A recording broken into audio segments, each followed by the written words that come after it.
Hey everyone, I'm going to show you how to wire in a pigtail for an M50i. This is a 22 model. First, you're going to want to remove all of the panels that you see in front of you, and Stealth Hitches or eTrailer has a great video and the tools listed that you're going to need to be able to remove these panels without breaking anything. You can actually see the wiring harness run through there. That's already ran of the one I created. But yeah, it's just a simple 8 wires, and then you're going to need someone to code it, whether it's code my beamer or beamer code, etc. So next, you're going to find this little button right here. Now, your leg's probably going to hit it quite a bit, so you're going to want to deactivate it. You can either find a fuse for the location, I'm not sure where it is, but you can get this little plug right here and pull it out. This next section, you're going to run the brake light wire. That's going to be the black wire. That's one of the 8 wires that you're going to have to run. It's also going to be the most difficult. You're going to want to run it through the spare tire well and then up to the left side of the driver's side paneling up into where the third brake light is, which you will have to run it through this rubber piece right here. It's best to use a fishing wire or something that's stiff that's not going to scratch anything up, because you're going to need it on this during this time here. Because where you're going to run it, it's going to run up through this trim panel here. So use your trim panel tools to be able to remove that. Just be careful because it is plastic. It seems pretty flimsy and not the thickest. So just be careful, because that module is going to be in the center where you're going to want to wire that up. And then you're also just going to want to use Testa tape just to cover that wire, but we'll cover that a little bit later. And right there is about where that rubber grommet's going to be. You're just going to run it down through that section here and then down through that rear panel. So here, use your trim panel tool.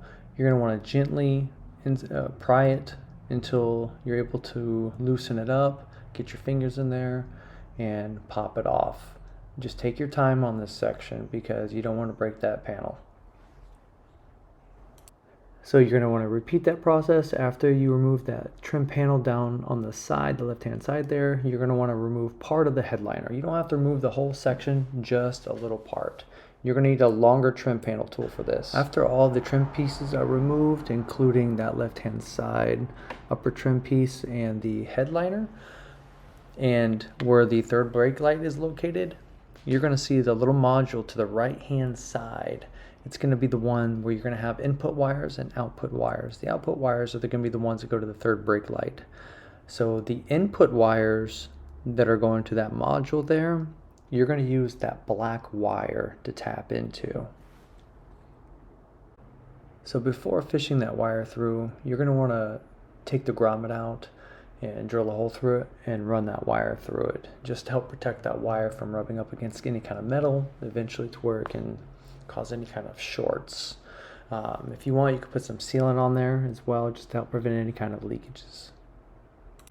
So now that you know where you're going to be running your brake light wire, that black wire, you are going to want to run it through this grommet here. That's where in the previous section you saw where I was pointing at in one of the videos on the headliner.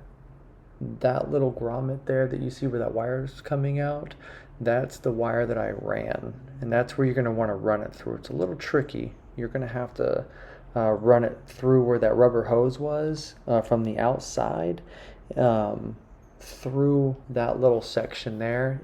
And that's where you're going to want a stiffer wire to connect to. That way you can kind of fish it through.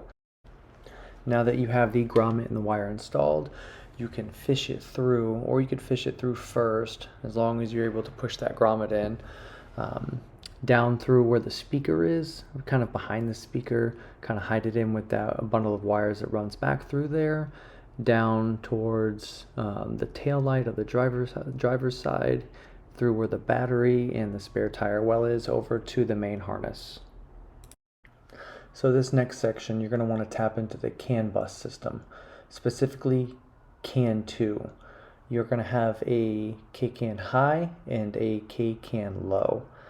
I tapped into the HKFM system, which you're going to be able to see on that bottom right hand corner in the picture.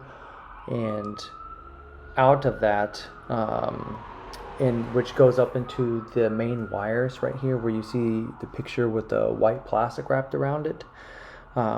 You're going to find two wires. One is going to be a blue with a gray stripe and a brown with a gray stripe, and they're wrapped together in a spiral. And I'll show you that on this next clip here. And those are the ones you're going to want to tap into.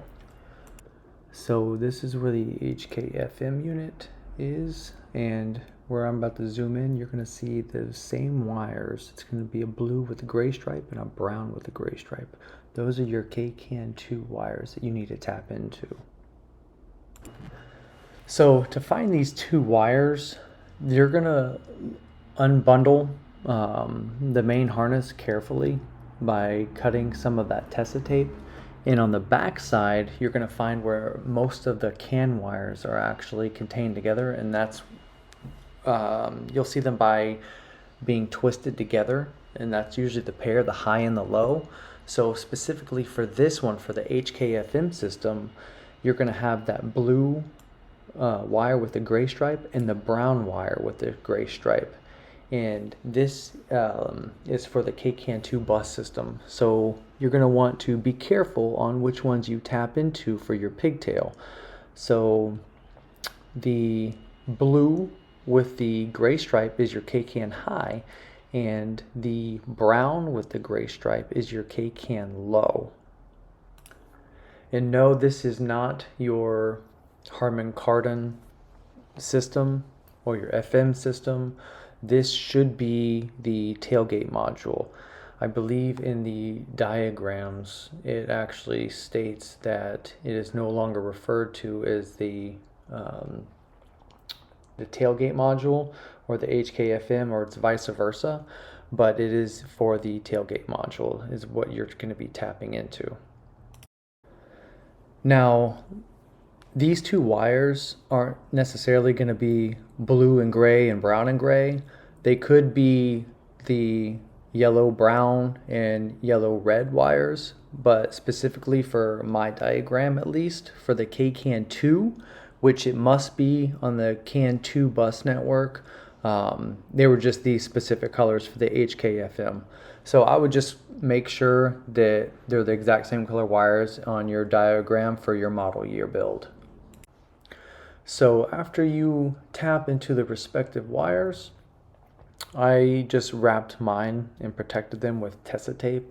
I did the same thing with the brake light wire on the third brake light as well, just to help prevent any kind of rubbing, since it's Tessa tape lasts way longer than electrical tape, and it's better, also known as friction tape. And then after you secure them, you're going to want to kind of hide them back into the main bundle of what you undid to remove the CAN wires. That way you can look as stock as possible, and then just rewrap everything back with your Tessa tape.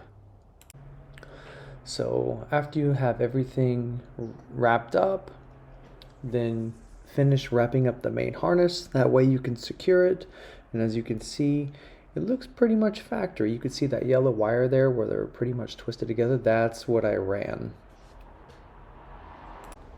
Next, just take some pictures of the fuse locations. That way you know exactly what fuse goes where, because you're going to want to remove most of the fuses when you're working on this section for the main power supply for that pigtail, because you're going to have 3 power supplies, and that's going to be just for the trailer module, and then you're going to have 1 power supply if you're going to want to run a wire for the brake controller.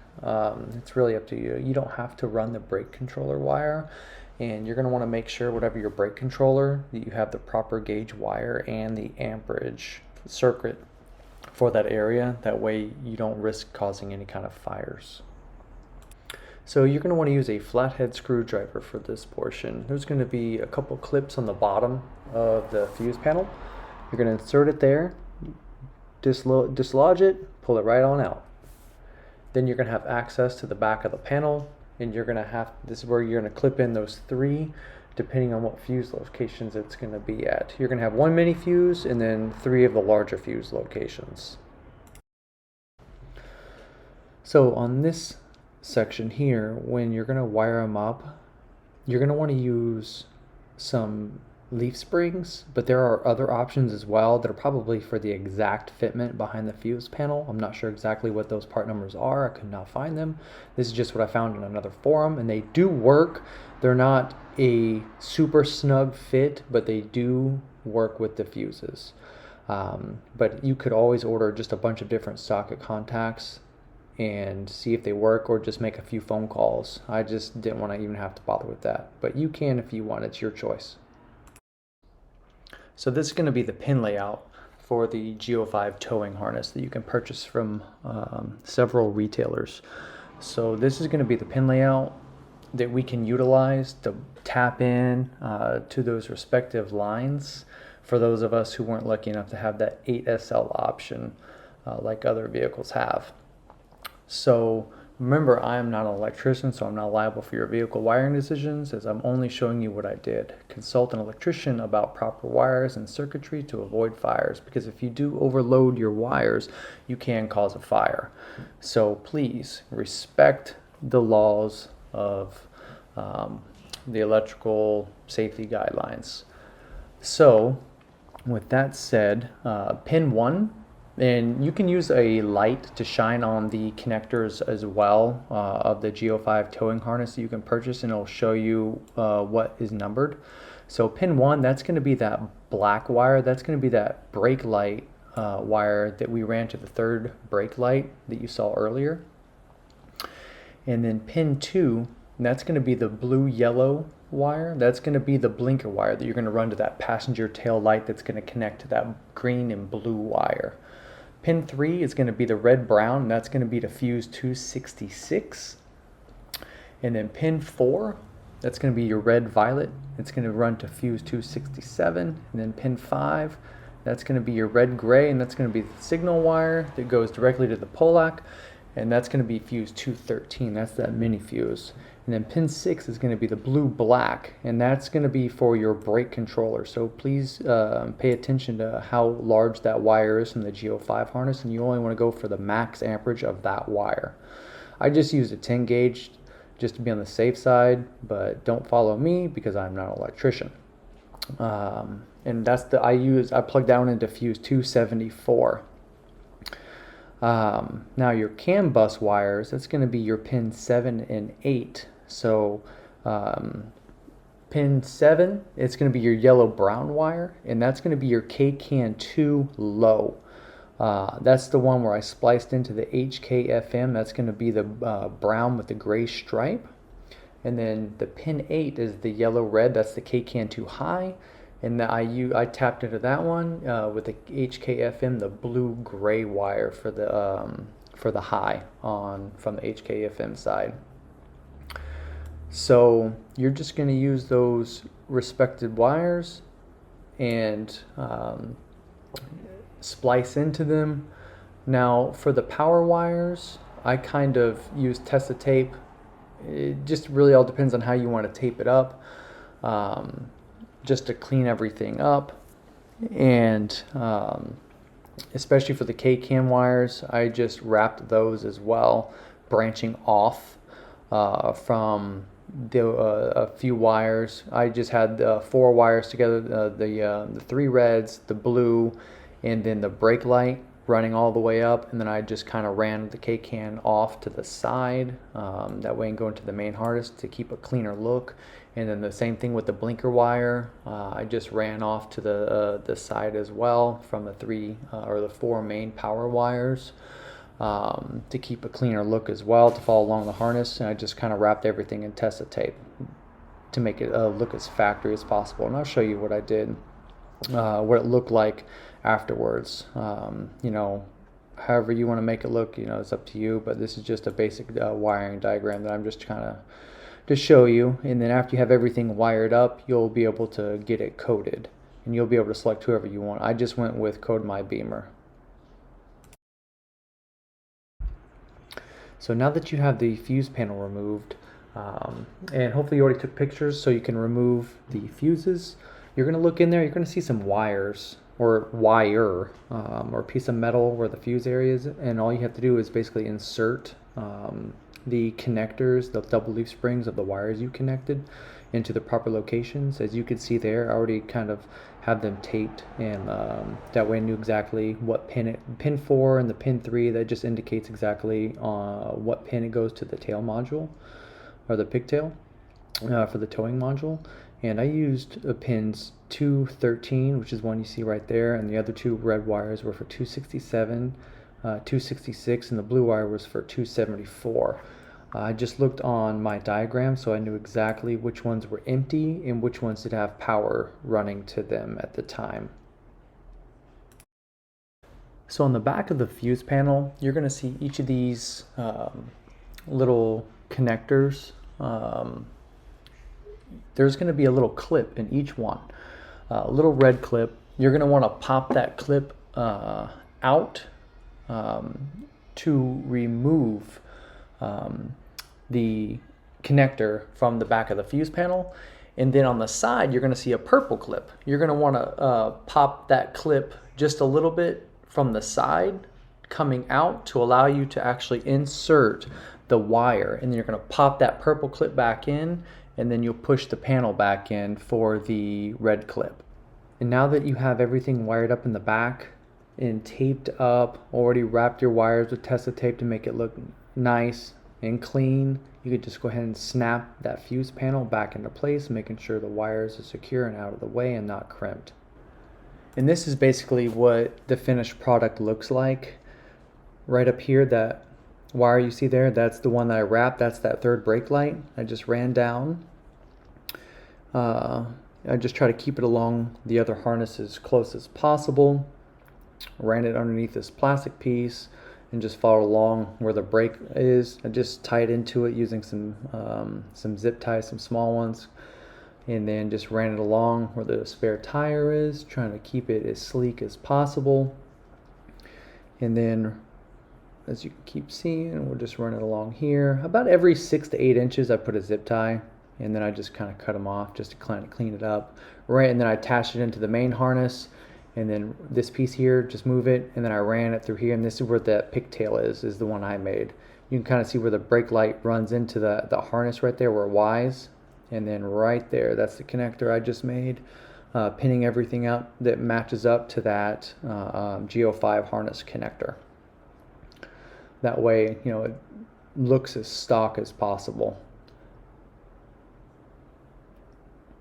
So I just wrapped everything up with Tesa tape just to help kind of clean everything up, since I didn't have the exact color wires. And then I just wrapped everything up with the Tesa tape, those main wires, and that wire you see branching off right there, that's the K-can. I just wrapped that up with Tesa tape to just kind of protect it going through there.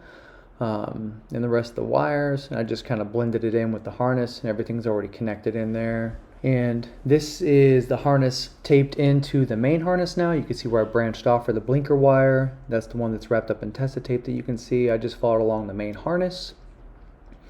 Try to stay as close as possible to blend it in. And then I just ran it up to the right passenger tail light, spliced it into that green-blue wire, which is the blinker wire, and just wrapped it up with Tesa tape just to kind of secure everything, keep everything out of the way. So however you want to do it, that is your call. Again, I just used Tesa tape. That's the one I believe that BMW may use. That's the one that blends in the best. Any friction tape will work. And then here's just the trailer module and the original harness right there that you could purchase, and then my pigtail that I created. So now that you have everything hooked up, you're going to want to go into your iDrive settings, your general settings. You should see trailer mode. You can manually select it there, or when you hook up a trailer, you will see trailer mode active turn on, and I verified that earlier today so that I know everything works, including the brake lights, the tail lights, and the turn signals as well. I also had the rear camera zoom function coded in. I went with Steve Ma from Code My Beamer, so get in touch with him. He's a great guy, works very efficiently. Just make sure you have a strong connection with the internet to reduce latency.